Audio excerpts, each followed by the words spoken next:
Hello everyone. मेरा नाम है राहुल रावत और आज हम पढ़ेंगे क्लास 9th हिस्ट्री के फर्स्ट चैप्टर को, जिसका नाम है द फ्रेंच रेवोल्यूशन।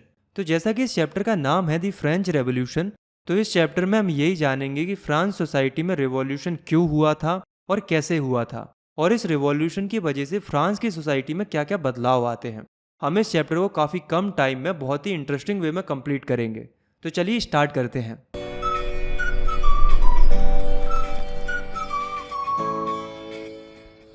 हमारे चैप्टर की शुरुआत होती है 14 जुलाई 1789 से। ये जो डेट है उसे हमारी हिस्ट्री में काफ़ी इंपॉर्टेंट डेट माना जाता है। क्यों माना जाता है? क्योंकि यही वो डेट है जहाँ से फ्रांस रेवोल्यूशन की शुरुआत हुई थी।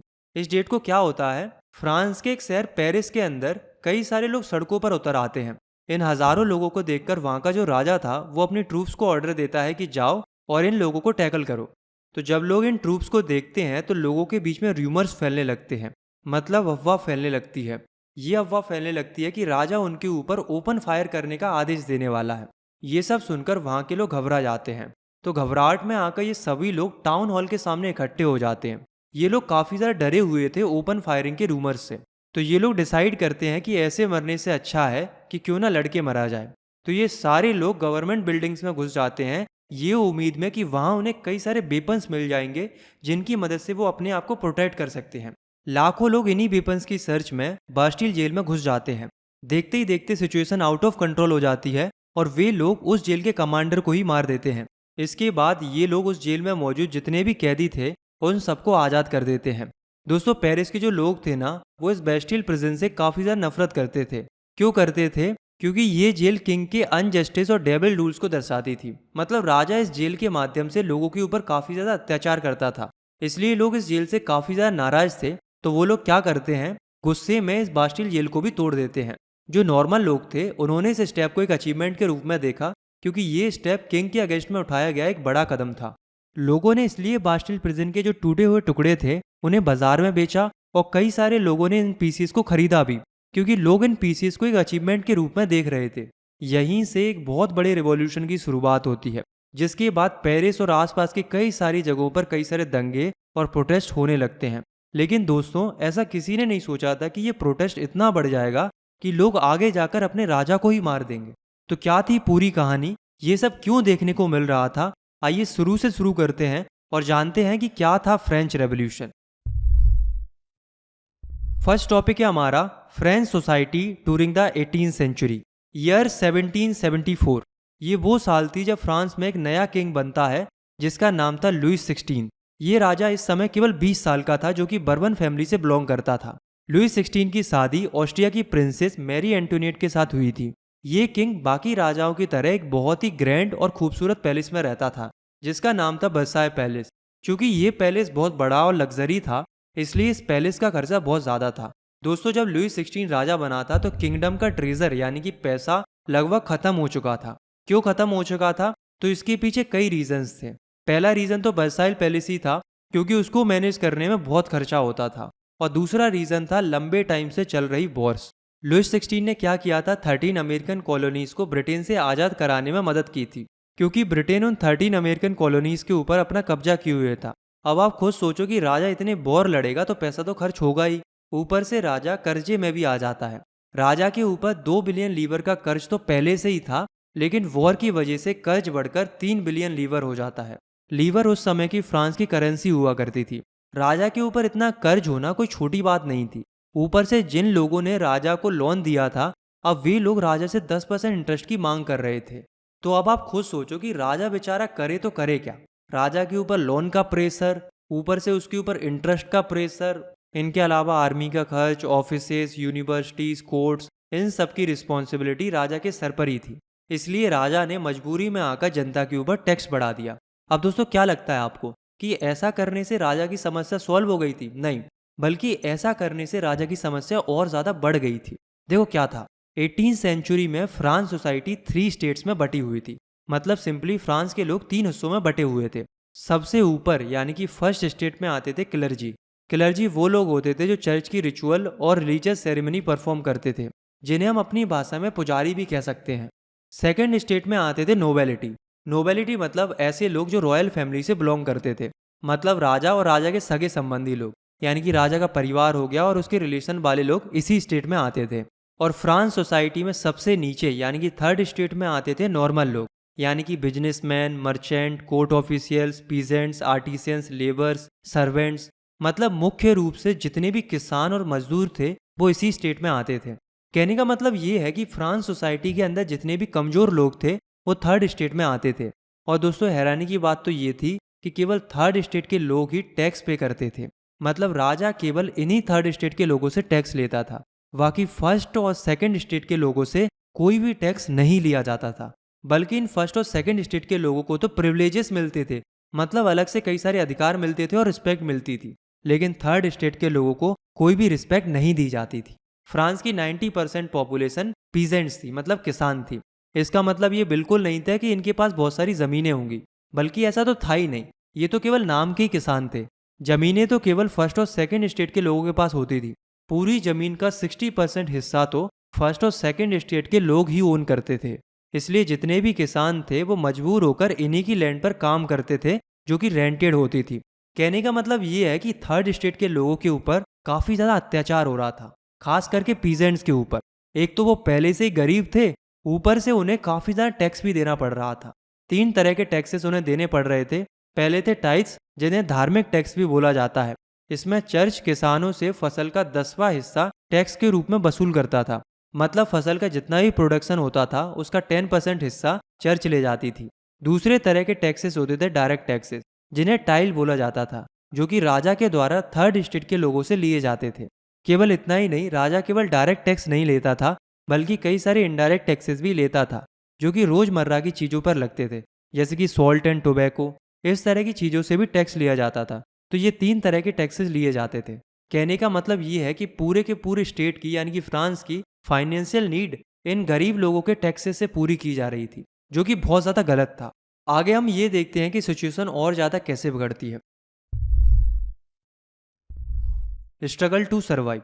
फ्रांस में सिचुएशन बिगड़ने के पीछे केवल टैक्स ही इकलौता रीज़न नहीं था, बल्कि कई सारे और भी रीज़न थे, जैसे कि पॉपुलेशन का बढ़ना। क्या हुआ था, 1715 में फ्रांस की पॉपुलेशन 23 मिलियन थी, लेकिन 1789 में फ्रांस की पॉपुलेशन बढ़कर 28 मिलियन हो जाती है। यानी कि फ्रांस की पॉपुलेशन बढ़ जाती है। अब आप खुद सोचो ज़रा कि अगर पॉपुलेशन बढ़ेगी तो फूड की डिमांड भी बढ़ेगी, क्योंकि जितने ज़्यादा लोग होंगे लोगों को उतना ही ज़्यादा खाना चाहिए। लेकिन जिस हिसाब से फ्रांस में फूड की डिमांड बढ़ रही थी, उस हिसाब से फूड ग्रेन्स का प्रोडक्शन नहीं हो पा रहा था, क्योंकि उस समय पर किसानों की फसलें खराब हो रही थी, सूखा पड़ रहा था, ओले गिर रहे थे, जिस वजह से फ्रांस के मार्केट में ब्रेड के प्राइजेस तेजी से बढ़ रहे थे। और जिस हिसाब से प्राइजेस बढ़ रहे थे उस हिसाब से लोगों की तनख्वाह नहीं बढ़ रही थी। इस वजह से होता क्या है कि फ्रांस में सब्सिस्टेंस क्राइसिस दिखने लग जाते हैं। सब्सिस्टेंस क्राइसिस मतलब ऐसी सिचुएशन जिसमें लोगों के पास घर चलाने के लिए पैसे ना हो और खाने के लिए फूड ना हो। How a subsistence crisis happens. मतलब अब हम ये समझते हैं कि सब्सिस्टेंस क्राइसिस जैसी सिचुएशन कैसे पैदा होती है। ये सिचुएशन जनरली पॉपुलेशन बढ़ने से और खाने की कमी होने की वजह से पैदा होती है। इसे मैं आपको अच्छे से एनिमेशन से समझाता हूँ। क्या होता है, जब हार्वेस्ट अच्छी नहीं होती है तो मार्केट में ग्रेन्स की कमी हो जाती है, जिससे ग्रेन्स के प्राइजेस बढ़ जाते हैं। और जाहिर सी बात है, जब प्राइजेस बढ़ जाएंगे तो जो गरीब लोग हैं वो इन्हें नहीं खरीद पाएंगे। तो ऐसे में दो पॉसिबिलिटीज देखने को मिलेंगी। पहली, कि खाना ना मिलने की वजह से उनकी हेल्थ वीक हो जाएगी और कई सारे लोग बीमारियों के चलते मारे जाएंगे। और दूसरा ये कि खाना ना होने की वजह से रॉयट्स भी देखने को मिल सकते हैं, यानी कि खाने को लेकर दंगे भी देखने को मिल सकते हैं, जिससे भी कई सारे लोगों की जानें जा सकती हैं। तो ऐसी सिचुएशन को ही हम सब्सिस्टेंस क्राइसिस बोलते हैं। और यही सिचुएशन उस समय पर फ्रांस में देखने को मिल रही थी। आया समझ में? A growing middle class envisages an end to privileges. अब दोस्तों आप लोग सोच रहे होंगे कि जब इन लोगों को समस्या देखने को मिल रही थी तो क्या इन लोगों ने समस्या के अगेंस्ट में आवाज़ नहीं उठाई? तो ऐसा नहीं है दोस्तों, बल्कि इन्होंने आवाज़ उठाई। पास्ट में कई सारे पीजेंट्स और वर्कर्स ने इन बढ़ते हुए टैक्सेस और फूड सिक्योरिटी के अगेंस्ट में कई सारे रिवॉल्ट्स किए थे, पर उनके रिवॉल्ट सक्सेसफुल नहीं हो पाए थे। मतलब वो अपनी आवाज़ को इतने ऊपर तक नहीं ले जा पाए थे कि वो सोसाइटी में कुछ सोशल और इकोनॉमिकल चेंजेस ला पाए। इसके पीछे भी कुछ कारण थे, जैसे कि पहला कारण था कि ये लोग काफ़ी ज़्यादा गरीब थे, मतलब इतने ज़्यादा प्रॉस्पर नहीं थे कि ये लोग अपने हक की लड़ाई लड़ पाएँ। और दूसरा, ये लोग एजुकेटेड भी नहीं थे। लेकिन दोस्तों जैसे जैसे समय निकला तो इन्हीं लोगों में से एक नया ग्रुप उभर के सामने आया, जिनको बोला गया मिडिल क्लास। ये कोई अलग से नए लोग नहीं थे, बल्कि ये थर्ड स्टेट के ही लोग थे। पर खास बात ये थी कि ये लोग थोड़े प्रॉस्पर हो गए थे, मतलब फाइनेंशियली थोड़े स्ट्रांग हो गए थे। स्ट्रांग इसलिए हो गए थे क्योंकि ये वुलन और सिल्क टेक्सटाइल को मैन्युफैक्चर करते थे, जिन्हें वे रिच लोगों को बेचते थे और पैसे कमाते थे। इसलिए इन लोगों के पास थोड़ा बहुत पैसा आ गया था। ऊपर से ये लोग एजुकेटेड भी हो गए थे। इसलिए इन लोगों को ये समझ में आने लगा था कि सोसाइटी कैसी होनी चाहिए, क्या सही है क्या गलत है। तो इन्हें अलग अलग आइडियाज आने लगे थे। तो ये जो नई मिडिल क्लास उभर रही थी, उनका मानना ये था कि जितने भी लोग हैं उनको सेम राइट्स मिलना चाहिए। किसी भी ग्रुप को बाय बर्थ प्रिविलेजेस नहीं मिलने चाहिए, मतलब जन्मजात अधिकार नहीं मिलना चाहिए। किसी व्यक्ति की क्या सोशल पोजीशन होगी ये उसके जन्म पर नहीं, बल्कि उस व्यक्ति में क्या काबिलियत है उस आधार पर तय होना चाहिए। मतलब ऐसा नहीं होना चाहिए कि अगर कोई क्लर्जी और नोबलिटी फैमिली में पैदा हुआ है तो उन्हें बहुत कुछ प्रिविलेजेस मिले, और जो गरीब घर में पैदा हुआ है उसे बिल्कुल भी प्रिविलेजेस ना मिले। इस तरह का भेदभाव सोसाइटी में नहीं होना चाहिए। ये मिडिल क्लास लोगों की थिंकिंग इस तरीके से डेवलप हो रही थी। साफ साफ शब्दों में कहा जाए तो ये लोग ऐसी सोसाइटी चाहते थे जिसमें सभी लोगों के लिए फ्रीडम हो, इक्वल लॉज हो और सबको बराबर अपॉर्चुनिटीज मिले। मिडिल क्लास लोगों की इसी थिंकिंग को कई सारे बड़े बड़े फिलोसफर ने भी सपोर्ट किया था। जैसे कि जॉन लॉक अपनी book two treatises of government में किंग के एब्सोल्यूट राइट्स के अगेंस्ट में ऑब्जेक्शन उठाते हैं। उनका कहना यह था कि सारे राइट्स राजा के पास नहीं होने चाहिए। रूसो ने भी इसी आइडिया को सपोर्ट करते हुए एक ऐसी गवर्नमेंट की मांग की जिसमें लोगों के द्वारा चुने गए रिप्रेजेंटेटिव्स को भी इंक्लूड किया जाना चाहिए, ताकि आम जनता की डिमांड्स भी पूरी हो सके। इसी तरीके से मॉन्टेस्क्यू ने भी अपनी book the spirit of the laws में बताया कि एक ऐसी गवर्नमेंट होनी चाहिए जिसमें पावर केवल राजा के पास नहीं हो, बल्कि पावर को अलग अलग हिस्सों में डिवाइड किया गया हो, जैसे कि एग्जीक्यूटिव, लेजिस्लेटिव, जुडिशरी, और सबके अपने अपने काम हो। किसी एक व्यक्ति के पास पूरी पावर नहीं होनी चाहिए। धीरे धीरे इन सभी फिलोसफर्स के जो आइडियाज़ थे वो अलग अलग जगहों पर डिस्कस होने लगते हैं, जैसे कि सैलून्स में, कॉफ़ी हाउसेस में, और तो और बुक्स और न्यूज़पेपर्स के माध्यम से भी ये आइडियाज़ अलग अलग लोगों तक पहुंच रहे थे। जिन लोगों को पढ़ना लिखना नहीं आता था उन लोगों को ये आर्टिकल्स पढ़ पढ़ के सुनाए जा रहे थे। तो ये सब बात सुनकर लोग राजा से काफ़ी ज़्यादा गुस्सा थे। इसी बीच राजा के टैक्स बढ़ने की न्यूज़ भी सामने आती है। तो देख रहे हो कहानी अब वहीं जुड़ रही है, जिससे लोगों का गुस्सा और ज़्यादा बढ़ गया था। तो अभी तक हमने रिवॉल्यूशन के पहले की सिचुएशन देखी, पहले की सारी कहानी देखी कि क्या क्या सिचुएशन चल रही थी। अब हम रिवॉल्यूशन के बारे में पढ़ते हैं। सेकेंड टॉपिक है हमारा आउटब्रेक ऑफ रिवॉल्यूशन। तो यहाँ तक हमें ये तो पता है कि किंग ने टैक्स बढ़ा दिया था। अब ये टैक्स बढ़ाने के पीछे क्या रीज़न था ये हम इससे पहले वाले टॉपिक में पढ़ चुके हैं। लेकिन दोस्तों, क्या आपको पता है कि फ्रांस का किंग लुई 16 अकेला टैक्स नहीं बढ़ा सकता था, बल्कि फ्रांस की ओल्ड रिजीम के हिसाब से राजा अपनी मर्जी से टैक्स नहीं बढ़ा सकता था। अगर राजा को टैक्स बढ़ाना होता था तो उसे एक स्टेट जनरल की मीटिंग रखनी पड़ती थी। अगर उस स्टेट जनरल की मीटिंग में टैक्स बढ़ाने का प्रपोजल पास होता है तभी राजा जो है टैक्स बढ़ा सकता था। अब ये स्टेट जनरल क्या है? तो स्टेट जनरल एक पॉलिटिकल बॉडी होती थी जिसमें तीनों स्टेट्स के लोग अपने अपने रिप्रेजेंटेटिव्स भेजते थे, और जो भी डिसीजन लिया जाता था वो तीनों स्टेट्स के लोगों के द्वारा ही लिया जाता था। किंग के पास एडवांटेज ये था कि वो जब चाहे तब इस मीटिंग को ऑर्गेनाइज कर सकता था। तो किंग ने ये मीटिंग लास्ट टाइम 1614 में ऑर्गेनाइज की थी, लेकिन इस बार उसने टैक्स बढ़ाने के प्रपोजल के लिए ये मीटिंग फिर से ऑर्गेनाइज की, जो कि ऑर्गेनाइज की थी 5 मई 1789 में वर्साय पैलेस के हॉल में। तो इस मीटिंग में तीनों स्टेट के लोग आए थे। 300 रिप्रेजेंटेटिव आए थे फर्स्ट और सेकंड स्टेट से, और थर्ड स्टेट से आए थे 600 रिप्रेजेंटेटिव्स। ये जो 600 रिप्रेजेंटेटिव्स थे वो थर्ड स्टेट के एजुकेटेड और प्रॉस्पर मेंबर्स थे। असेंबली में पीजेंट्स, आर्टिसियंस और वुमेन्स का आना भले ही बना था, लेकिन इन लोगों ने अपनी शिकायतें लेटर्स में लिखकर अपने रिप्रेजेंटेटिव्स के साथ पहुंचाई थी, जिसमें करीब 40,000 लेटर थे। अब दोस्तों, सबसे बड़ी प्रॉब्लम पता है कहाँ थी? इस असेंबली में तीनों स्टेट के पास केवल अपना एक एक वोट होता था। इसका मतलब ये था कि इनके पास एक वोट था, इनके पास एक वोट था और इनके पास भी एक ही वोट था, और ये तीनों वोटों के आधार पर ही ये डिसीजन लिया जाता था कि टैक्स बढ़ाना है या नहीं बढ़ाना है। लेकिन इस बार ये बात थर्ड स्टेट के मेंबर्स को गलत लग रही थी। क्यों गलत लग रही थी? क्योंकि इस तरह से तो फर्स्ट और सेकंड स्टेट्स के जो मेंबर्स हैं वो तो यही वोट करते कि टैक्स बढ़ा दिया जाए, और वैसे भी फर्स्ट और सेकंड स्टेट वालों को तो टैक्स देना ही नहीं पड़ता था। तो ऐसे में इन्हें टैक्स बढ़ने से कोई फर्क नहीं पड़ने वाला था।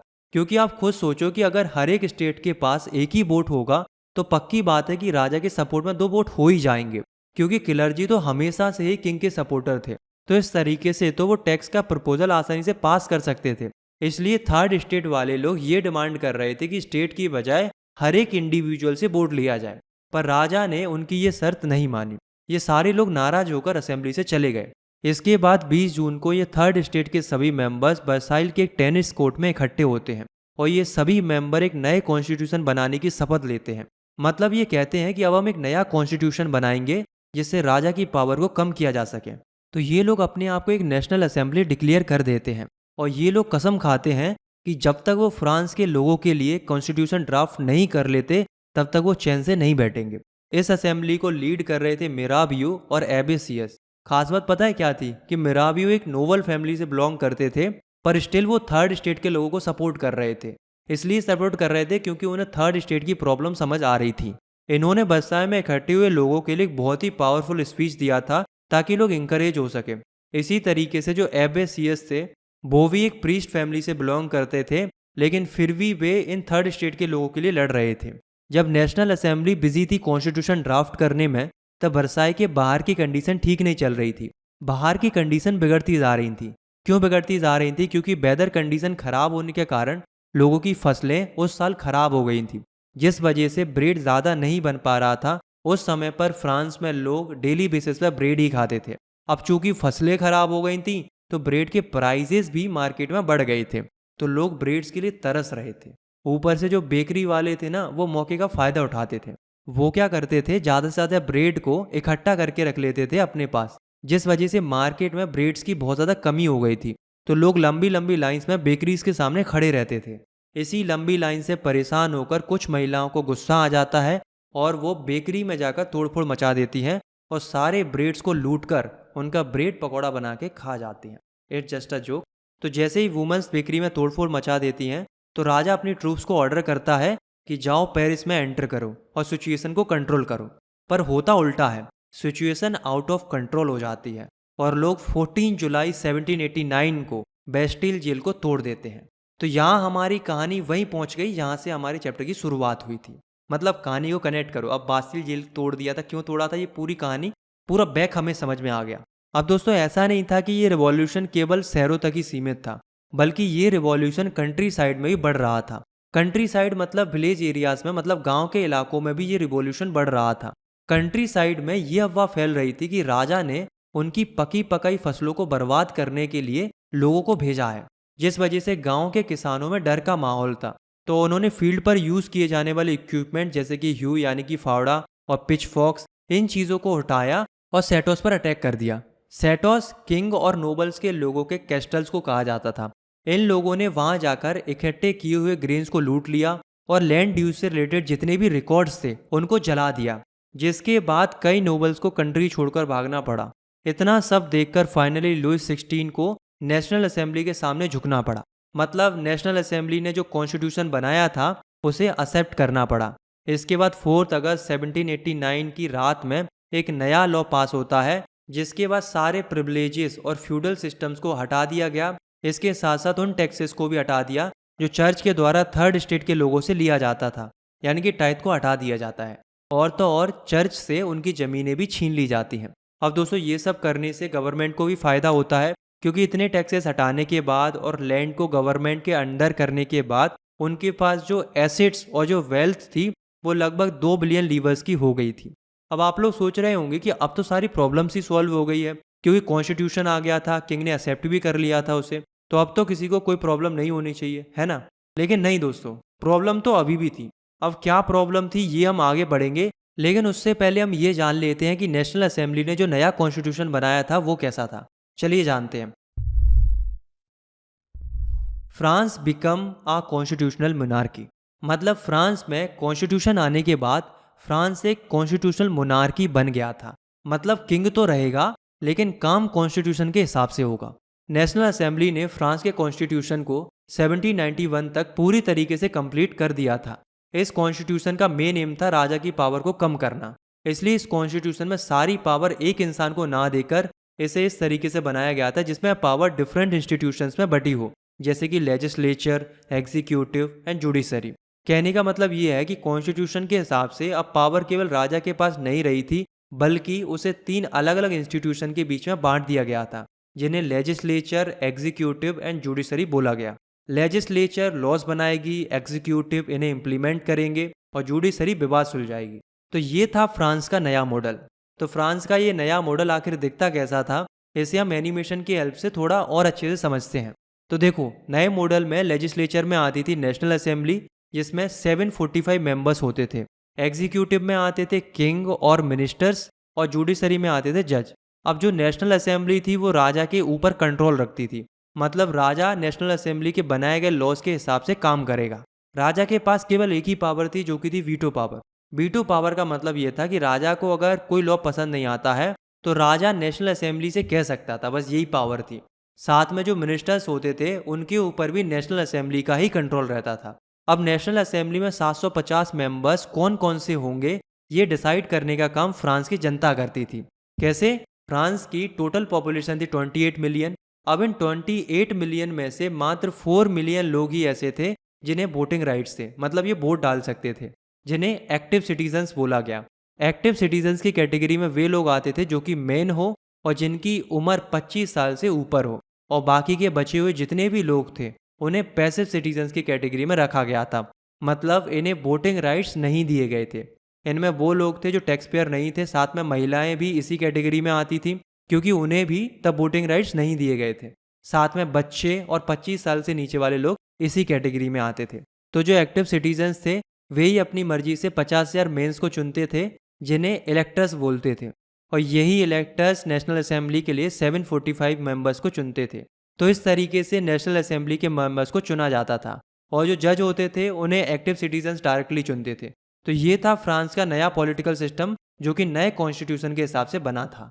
तो इस कॉन्स्टिट्यूशन के चलते लोगों को कई सारे राइट्स मिले, जैसे कि right to life, freedom of speech, freedom of opinion, equality before law. ये अधिकार लोगों को मिले from the beginning of constitution. Third topic है हमारा, France abolishes monarchy and becomes a republic. अब दोस्तों, भले ही फ्रांस में कॉन्स्टिट्यूशन आ गया था, लेकिन फिर भी कई सारे लोगों के बीच में टेंशन था, क्योंकि अभी भी सभी लोगों को वोटिंग राइट्स नहीं दिए गए थे।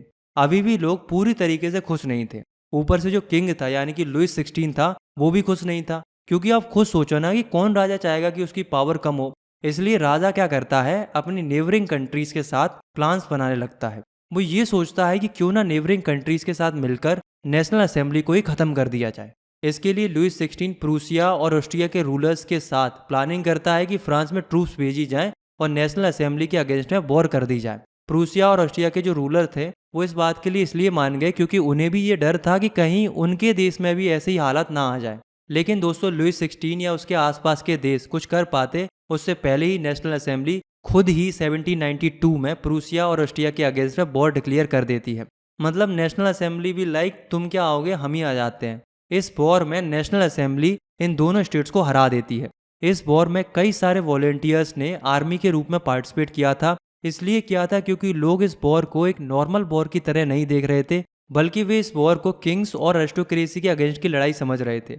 वे ये समझ रहे थे कि ये लड़ाई राजा और राजाशाही लोगों के खिलाफ की लड़ाई है। इसलिए आम लोग भी इस वॉर में बढ़ चढ़ के हिस्सा ले रहे थे। कई सारे लोग देशभक्ति गाने भी गा रहे थे लोगों को इंकरेज करने के लिए। इसी बीच एक सॉन्ग भी गाया गया था जिसका नाम था मर्सेलिस। ये सॉन्ग बाद में जाकर फ्रांस का नेशनल एंथम भी बनता है, और आज भी यही सॉन्ग फ्रांस का नेशनल एंथम है। तो ये जो रिवॉल्यूशनरी वॉर्स हुई थी उसका असर फ्रांस के ऊपर बहुत बुरा पड़ा था। अब भले ही फ्रांस ये वॉर जीत गया था, पर इन रिवॉल्यूशनरी वॉर्स की वजह से फ्रांस के ऊपर बहुत बुरा असर पड़ा था, क्योंकि वॉर की वजह से फ्रांस की वेल्थ पूरी तरीके से बर्बाद हो गई थी। फ्रांस के लोगों को अब इकोनॉमिक डिफिकल्टीज का सामना करना पड़ रहा था। भले ही फ्रांस वॉर जीत गया था, लेकिन उसका असर उनकी इकोनॉमी के ऊपर बहुत बुरा पड़ रहा था।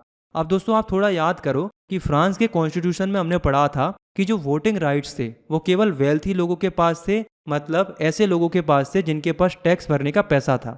इसलिए कई लोगों को अभी भी यही लगता था कि नेशनल असेंबली का ये कॉन्स्टिट्यूशन है ना, वो अभी सही नहीं है। तो कई सारे लोगों ने क्या किया, अलग अलग पॉलिटिकल क्लब्स बनाए ताकि वे नए पॉलिटिकल आइडियाज़ को डिस्कस कर सकें। पॉलिटिकल क्लब्स मतलब ऐसे क्लब्स जहां अलग अलग लोग इकट्ठे होते थे और पॉलिटिकल इशूज़ के ऊपर डिस्कशन करते थे। तो इन पॉलिटिकल क्लब्स में से एक क्लब्स काफ़ी ज़्यादा सक्सेसफुल होता है जिसका नाम था जैकोबिन क्लब्स। फ्रांस में कई सारे क्लब्स वुमेन्स के द्वारा भी बनाए गए थे ताकि वे भी अपने ओपिनियंस और पॉलिटिकल पॉलिसीज़ को डिस्कस कर सकें। पर दोस्तों उस समय पर जो सबसे ज़्यादा पॉपुलर हो रहा था वो केवल एक ही क्लब था, जो कि था जैकोबिन्स क्लब। ये जो क्लब था वो less prosperous sections of society से बिलोंग करता था। मतलब इस क्लब के अंदर ज़्यादातर कमज़ोर लोग आते थे, जैसे कि पीजेंट्स, आर्टिसियंस, शू मेकर्स, पेस्ट्री मेकर्स और सर्वेंट्स। और इन सभी लोगों को लीड करता था मैक्समिलियन रॉबेस्पियर, जो कि इसी जैकोबिन क्लब्स को लीड करता था। इस क्लब के लोग अपने आप को बाकियों से अलग दिखाने के लिए स्ट्रिप ट्राउजर्स पहनते थे, मतलब इस तरीके की ड्रेस पहनते थे। इस तरह की ड्रेस पहनने की वजह से इन जैकोबिन क्लब्स वालों को सैनकुलर्स बोला जाता था। साथ में ये लोग रेड कैप भी पहनते थे, जो कि लिबर्टी को दर्शाती थी। पर अजीब बात ये थी कि इस रेड कैप को वुमेन्स को पहनना अलाउड नहीं था, क्योंकि उनके पास लिबर्टी थी ही नहीं। अब दोस्तों होता क्या है, 1792 की समर्स में कई सारे पेरिस के लोग गुस्सा थे फूड की शॉर्ट सप्लाई की वजह से और फूड की हाई प्राइजेस की वजह से। तो जो जैकोबिन क्लब्स के लोग थे वो क्या करते हैं, प्लान्स बनाते हैं, और ये प्लान बनाते हैं राजा के ऊपर हमला करने का। तो प्लान के हिसाब से ये सभी लोग 10 अगस्त को टुलेरीज के महल में घुस जाते हैं और किंग के गार्ड्स को मार देते हैं और किंग को कैद कर लेते हैं। इसके बाद असेंबली में वोटिंग की जाती है, जिसमें ये डिसीजन लिया जाता है कि किंग लुइस 16 और उसकी पूरी फैमिली को जेल में डाल दिया जाए। इसके बाद वही होता है जिसके लिए क्लब्स बनाए गए थे।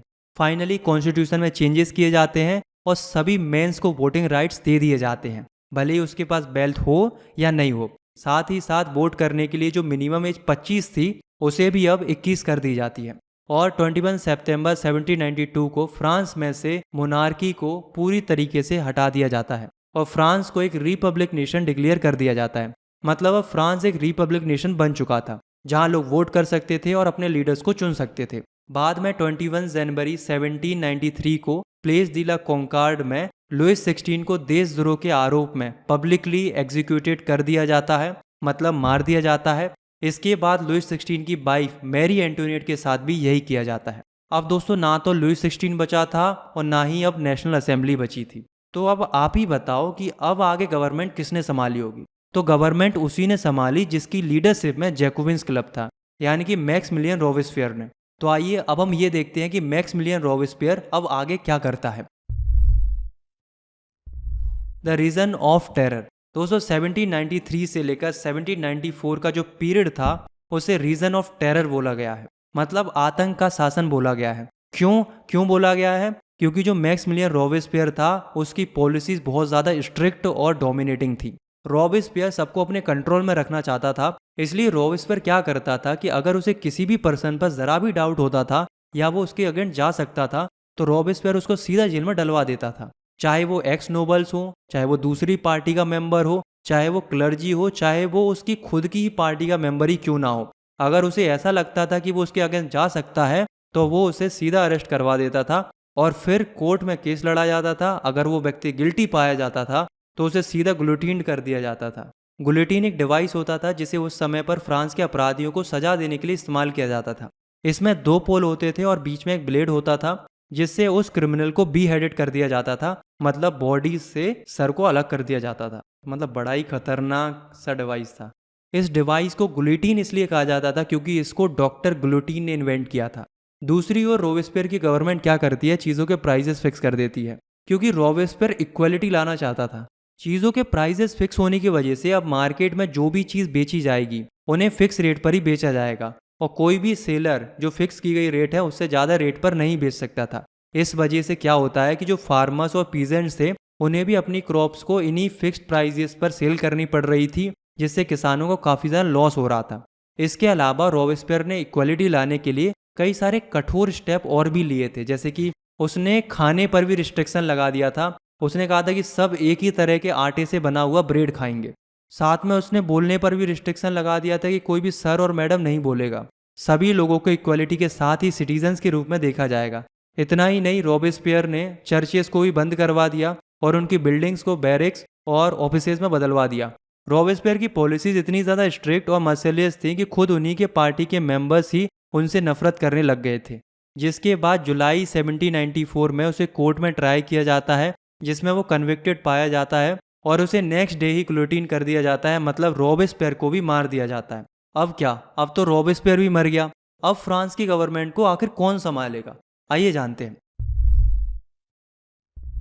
A directory rules in France. Jacobian government के खत्म होने के बाद अब जो पावर थी वो वेल्थियस्ट मिडिल क्लास लोगों के पास पहुंच गई थी।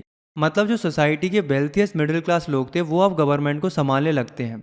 इन्हीं मिडिल क्लास लोगों के कॉन्स्टिट्यूशन को डायरेक्टरी कहा गया है। इस कॉन्स्टिट्यूशन में फिर से चेंजेस किए गए। जैकोबिन गवर्नमेंट ने जो वोटिंग राइट्स सभी मेंस को दिए थे उन्हें डायरेक्टरी ने छीन लिया और वोटिंग राइट्स को फिर से वेल्थियस्ट मेंस को ही दे दिया। यानी कि फिर से अब मेन ही वोट कर सकते थे जिनके पास प्रॉपर्टी थी। साथ ही जहां जैकोबिन गवर्नमेंट में पूरी पावर रॉबेस्पियर के पास थी, लेकिन अब ऐसा नहीं था। नए कॉन्स्टिट्यूशन के हिसाब से अब पावर को दो हिस्सों में बांट दिया गया था, जिसमें दो लेजिस्लेटिव काउंसिल्स बनाई गई थी, साथ में एक डायरेक्टरी भी अपॉइंट की गई थी जिसमें 5 मेंबर्स होंगे। ऐसा इसलिए किया गया था ताकि सारी पावर्स किसी एक व्यक्ति के पास ना रहे।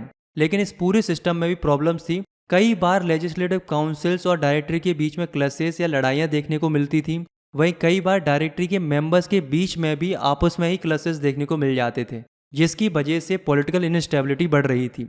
मतलब सरकार सही से काम नहीं कर पा रही थी। और इसी बात का फायदा उठाता है एक मिलिट्री डिक्टेटर जिसका नाम था नेपोलियन बोनापार्ट। मतलब नेपोलियन बोनापार्ट आता है और वो फ्रांस में फिर से मोनार्की इस्टेब्लिश कर देता है। तो देख रहे हो दोस्तों, मोनार्की मतलब फ्रांस में फिर से किंग रूल आ जाता है। मतलब जिसको हटाने के लिए फ्रांस में कितना पापड़ वेला गया था, लेकिन फ्रांस घूम फिर के वहीं आ गया। तो यहाँ तक हमने इस चैप्टर के 3 पार्ट्स को समझ लिया, जिसमें हमने फ्रांस रेवोल्यूशन के बारे में पढ़ा। लेकिन दोस्तों अब जरा सोच के देखो कि हमने केवल मैन के रोल को देखा, हमने ये नहीं देखा कि इस पूरे रेवोल्यूशन में महिलाओं का क्या रोल था। तो आइए जानते हैं कि इस पूरे रेवोल्यूशन में महिलाओं ने किस तरीके से रेवोल्यूशन किया था। 4 टॉपिक है हमारा, did women have a revolution. तो देखो, जब फ्रांस में रेवोल्यूशन चल रहा था तो महिलाएं भी एक्टिव पार्टिसिपेंट थी इस रेवोल्यूशन के अंदर। जैसे कि जब नेशनल असेंबली प्रूशिया और ऑस्ट्रिया से वॉर लड़ने में बिजी थी तो घर की सारी रिस्पॉन्सिबिलिटी वुमेन्स के पास ही थी। थर्ड स्टेट की कई वुमेन्स जॉब करके अपनी फैमिली को संभालती थी, जैसे कि फ्लावर बेचना, वेजिटेबल्स बेचना, सिलाई करना, कपड़े धोना। ये सब काम करके महिलाएं अपना घर चलाती थी। पर दोस्तों प्रॉब्लम पता है कहाँ थी? उस समय पर महिलाओं को इतना इम्पोर्टेंस नहीं मिलता था। जैसे कि उस समय पर कई सारी वुमेन्स पढ़ लिख नहीं पाती थी क्योंकि उनके पास पैसे नहीं होते थे।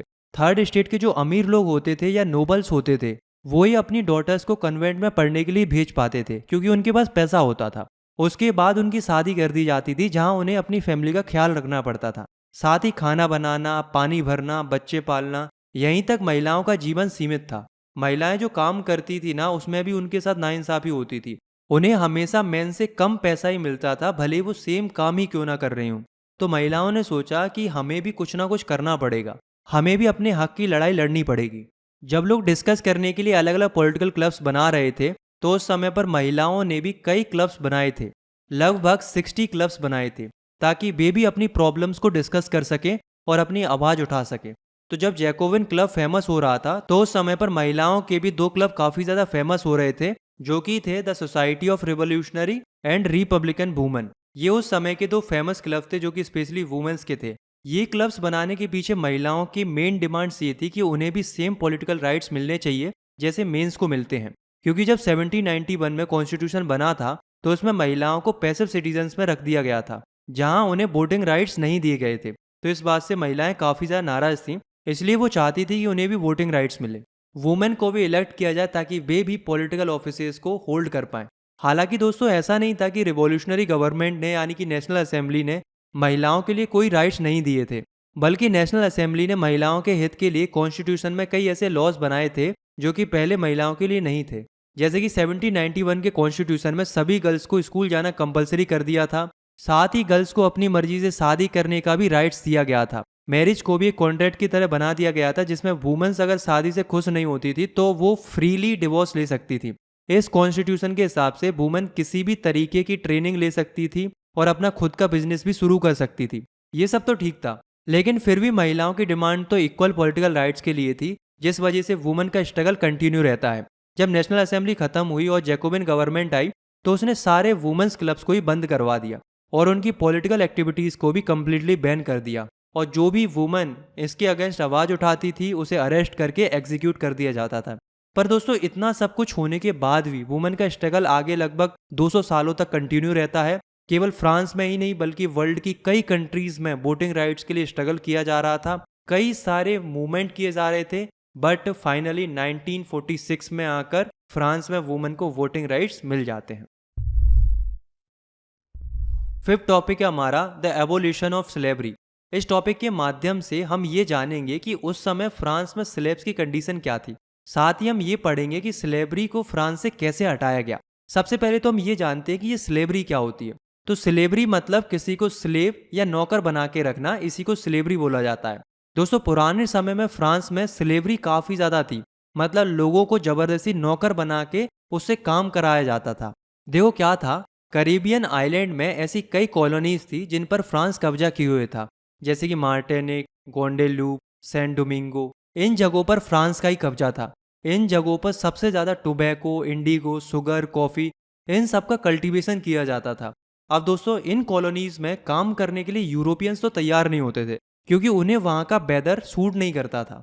साथ ही वो अपनी कंट्री को छोड़कर किसी फॉरेन लैंड में काम करने के लिए जाना नहीं चाहते थे। इसलिए इन कॉलोनीज में स्लेव से काम कराया जाता था और यहीं से स्लेव ट्रेड की शुरुआत हुई थी। ये स्लेव ट्रेड यूरोप, अफ्रीका और अमेरिका के बीच की जाती थी, जिसे ट्रायंगुलर स्लेव ट्रेड भी कहा जाता है, क्योंकि अगर आप मैप में इन तीनों जगहों को ध्यान से देखोगे तो ये एक ट्रायंगल फॉर्म करती है। तो चलिए हम इसे और अच्छे से समझते हैं और जानने की कोशिश करते हैं कि ये स्लेव ट्रेड आखिर की कैसे जाती थी। तो जो फ्रांच मर्चेंट थे वो पहले यूरोप के बॉर्डोक्स और नेंटीज कोस्ट से अफ्रीकन कोस्ट तक जाते थे, जहां से वो ऐसे लोगों को खरीदते थे जिन्हें स्लेव बनाया जा सके।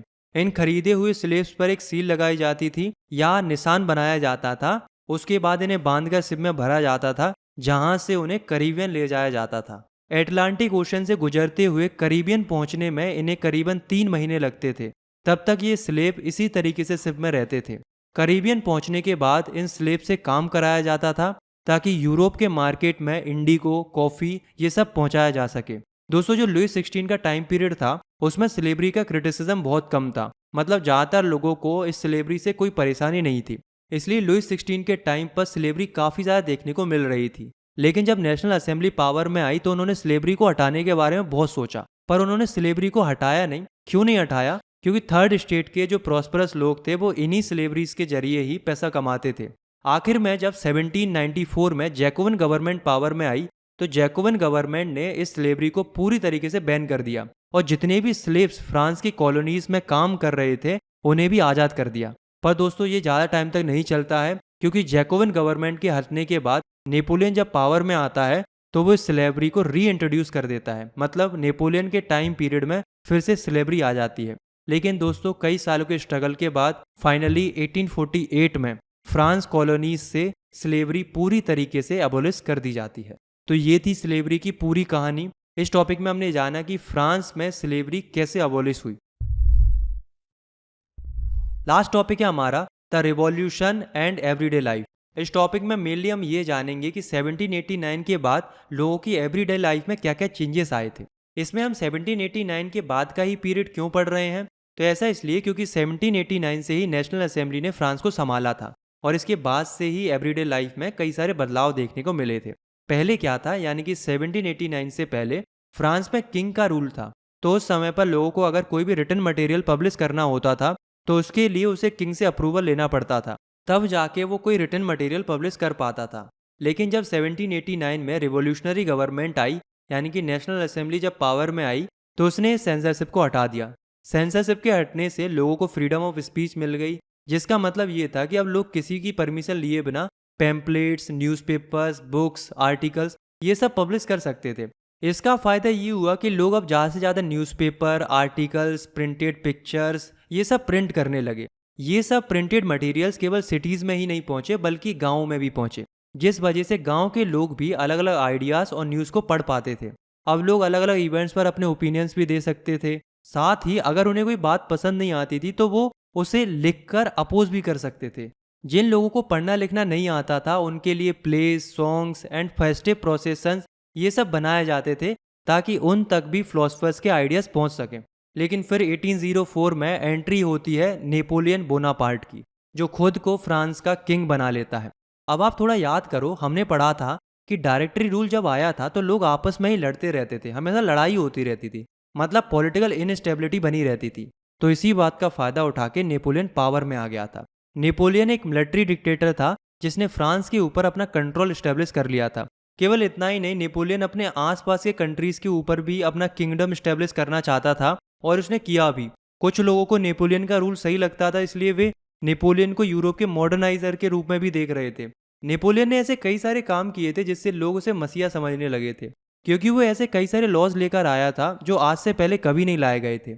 जैसे कि वो प्राइवेट प्रॉपर्टीज को प्रोटेक्ट करने के लिए लॉज लाता है, वेट एंड मेजरमेंट के लिए एक यूनिफॉर्म सिस्टम लेकर आता है, साथ में डेसिमल सिस्टम लेकर आता है। इसलिए शुरू शुरू में सभी लोग नेपोलियन को लिबरेटर के रूप में देख रहे थे। मतलब सभी को ये लग रहा था कि नेपोलियन ही उन्हें आज़ादी दिलवाएगा। लेकिन जल्दी लोगों को पता चल गया कि नेपोलियन उन्हें आज़ाद करवाने के लिए नहीं, बल्कि उन पर राज करने के लिए आया था। बट 1815 की वाटरलू की लड़ाई में नेपोलियन हार जाता है। तो दोस्तों, ये था हमारा फ्रांस रेवोल्यूशन।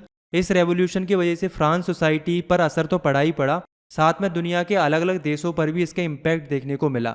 इसकी वजह से अलग अलग देशों को भी ये लगने लगा था कि अगर फ्रांस में लिबर्टी और डेमोक्रेटिक राइट्स के लिए रिवॉल्यूशन हो सकता है, तो हमारे देशों में भी ये रिवॉल्यूशन क्यों नहीं हो सकता। मतलब फ्रांस रेवोल्यूशन की वजह से लिबर्टी और डेमोक्रेटिक राइट्स जैसे आइडियाज़ पूरे वर्ल्ड में पॉपुलर होने लगे थे। इन्हीं आइडियाज़ की वजह से अलग अलग कॉलोनीज़ ने भी इंडिपेंडेंस यानी कि आज़ादी पाने के लिए लड़ना शुरू कर दिया था।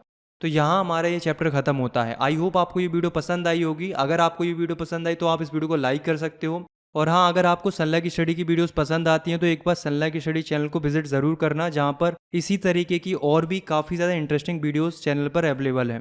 मिलते हैं नेक्स्ट वीडियो में, तब तक के लिए टेक केयर, बाय बाय।